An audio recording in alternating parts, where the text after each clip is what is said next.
Hi everyone. Thank you very much for having me here today. I've heard so many wonderful things about this festival over the years, and it's an honor to be sharing some of my own ideas with you. So I'm going to talk about something that I've been thinking about for the last 10 years or so, and it's I think, a very important question, and it is, how do we encourage people to be more generous? How do we encourage them to give more?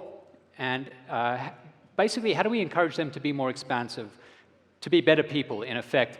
And I think the reason this is so important is we talked a little bit already about happiness, and that's what this session is about. And when you are more generous, it turns out that in giving things of yourself, you end up being happier, and you obviously also make the people you give to much happier. So there are lots of really good reasons to be generous.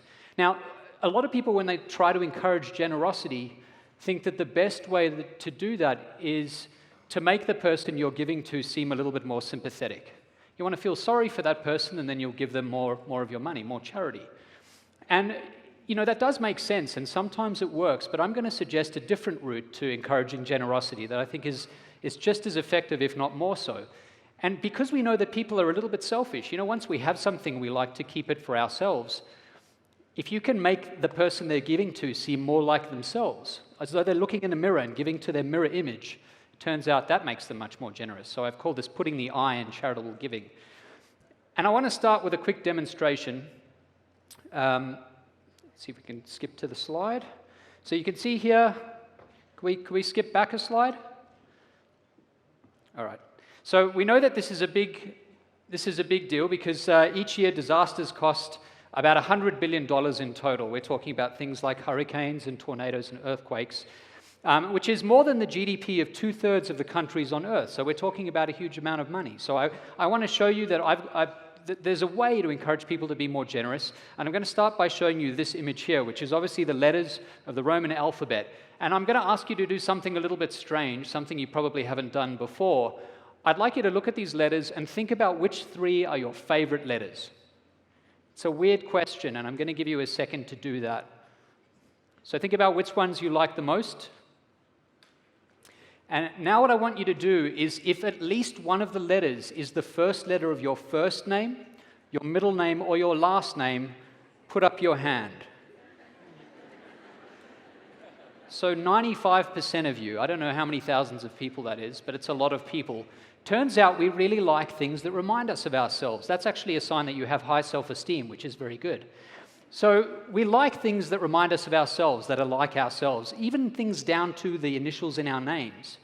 There's lots of other evidence that we like things that remind us of ourselves.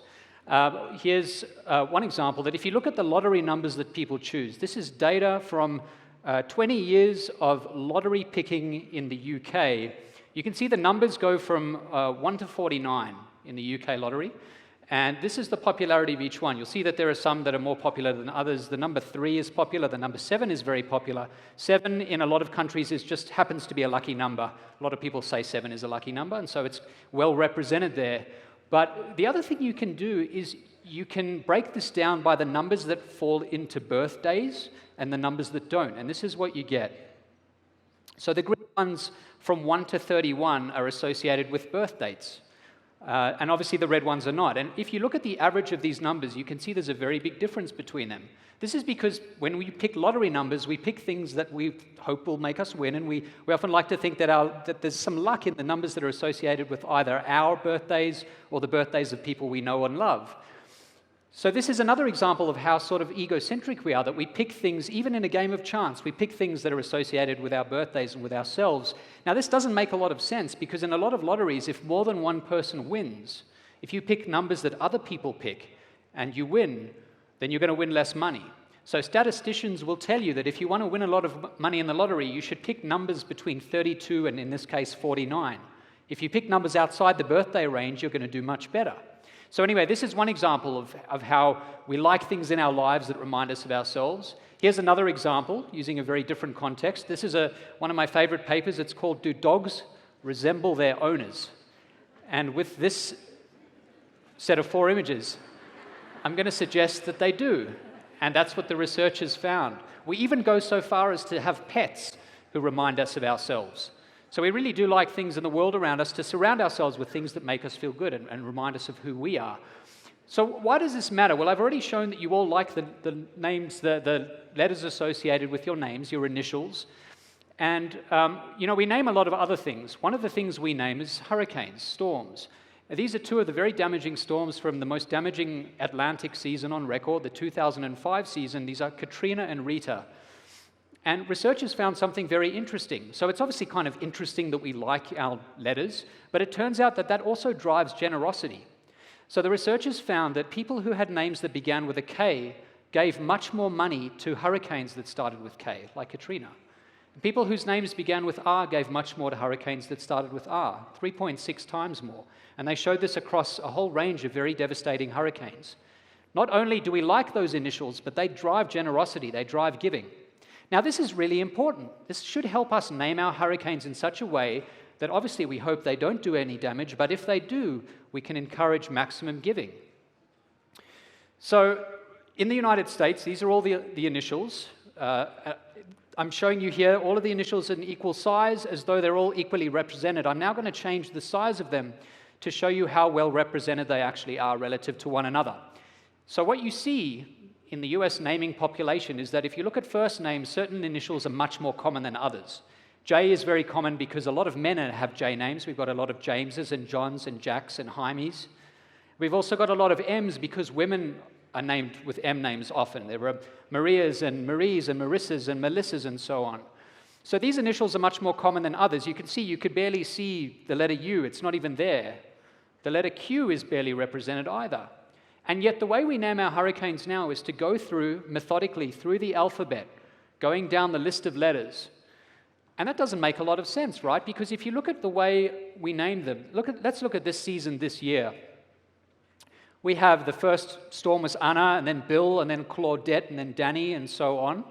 And you can see, based on this fact that people are more generous when things remind them of themselves, you can see what boost you get depending on the name you've chosen, depending on that letter in the US population. So these are the different initials, and this is the boost you get for each one. Now, we obviously hope that the storms are not damaging, but if one has to be damaging, we hope it's Joaquin, because Hurricane Joaquin will generate more generosity, more giving. Because there are so many men out there named with J names, you're going to encourage more generosity. Now, we really hope that Hurricane Ida or Hurricane Odette is not the one that's most damaging this year, because that obviously doesn't encourage much giving. And so this says some interesting things about how we should name our storms. Instead of just going systematically through the alphabet, as we've been doing since the 1950s, we should be much more systematic and picking out the initials, perhaps, that are associated with the greatest proportion of the population.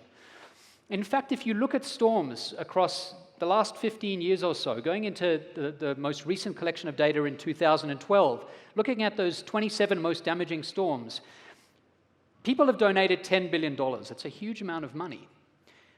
If we had named the storms appropriately by taking into account this fact that people are more generous towards storms, or they give more to storms that have share their initials, we could have extracted $10.7 billion. That's $700 million in aid for precisely $0. You're not asking people to do anything expensive. The weather service, the hurricane service doesn't have to do much. They just have to change the names. And that will lead to $700 million extra dollars in aid. We're leaving $700 million on the table just by not taking account of how people think, of human psychology. It's an incredibly powerful idea that if we understand humans, we can do a much better job of tapping into generosity. Now, I want to show you one more application of this. I'm sure you've all done this before. I'm embarrassed to say I do it too often. When you search for yourself on Google, you Google yourself. It turns out there are other people who share my name. I'm over there on the right there. I could tell you I know the Adam on the far left, the Adam Alter. I met him by accident one day. And it's an amazing experience meeting someone who shares both your first name and your last name. There's, again, this sense of real connection that you get from the person that you don't find when you don't know someone and they don't share your name. And so how does this matter? How does this play into generosity? Well, I want to show you one context where it does. This is an organization called Donors Choose. Now, the way Donors Choose works is that teachers in public schools around the United States, if they want to do a project with a student, they post on a website the nature of the project and they ask for money. So they'll say something like, I want to build a replica of the Great Pyramid in Egypt, and so I need wood, and I need glue, and paint, and pens. and I need $100 to do that. Will you please help? And then any of us can go on the website and give, and there are many generous people who do this. In fact, the database of givers, there are over 500,000 people who've given to the site. It's an amazing, amazing non-profit, an amazing charity. And so I worked with them this year. And on Valentine's Day, we wanted to see whether we could match people, since they had so many teachers and so many donors in the database. So we wondered whether we could match teachers with donors by name, since we know that people feel this real connection to others who have the same names. So what we did was we sent out 2 different emails. Some people got this email, so this is an email to someone, we'll just call her Rita Minton. Some people got this email. This is the non-matching control email. It says, "Dear Rita, roses are red, violets are blue. We heart this teacher and hope you do too." You can see the Valentine's theme. "Give today to the classroom of Mrs. Watson." So there's no match in the name. Minton and Watson are obviously not a match. Other people got the matching name email. "Dear Rita, roses are red, violets are blue. Give to a teacher with the same name as you. Give today to the classroom of Mrs. Minton." So there are a couple of little differences, but not much. They're pretty subtle differences, but we have matched them by name. So imagine if you're this person, Rita Minton, suddenly you see that there's this person who shares your name. There's a teacher out there somewhere in the world. What's that going to do to you? It's going to make you way more generous and way more interested in giving, and that's what we found. So we found things like this, that for every 1,000 emails sent, people gave $80 instead of $10 for the matching name. That's 8 times more. Whenever they opened an email, they gave 51 cents as opposed to 5 cents per email to open. That's more than 10 times. They were 10 times more generous. By this measure, when you look at the actual size of the donations, they gave more than 3 times when they had a matching name. And finally, the thing that I found most interesting was that 44% of the people who gave had not given in over a year. This is very important for the company or for the nonprofit, because the people who haven't given in over a year are people who usually never come back and never give again. And yet 44% of the people who gave were so moved by this attraction to someone who shared their name that they happened to give. So a very powerful idea. So what I want to suggest today, in closing, is that behavioral science beats brute force. You don't want to push people into giving. What you want to do is you want to capitalize on the fact that they're generally just attracted to things that remind them of themselves. And if you can make the recipient seem more like who they are, either by matching name or by some other metric, by some other measure, some other approach, you will encourage much more generosity, which will lead both the recipient to be much happier, and of course, it'll also make the donor happier as well. Thanks very much. Bravo.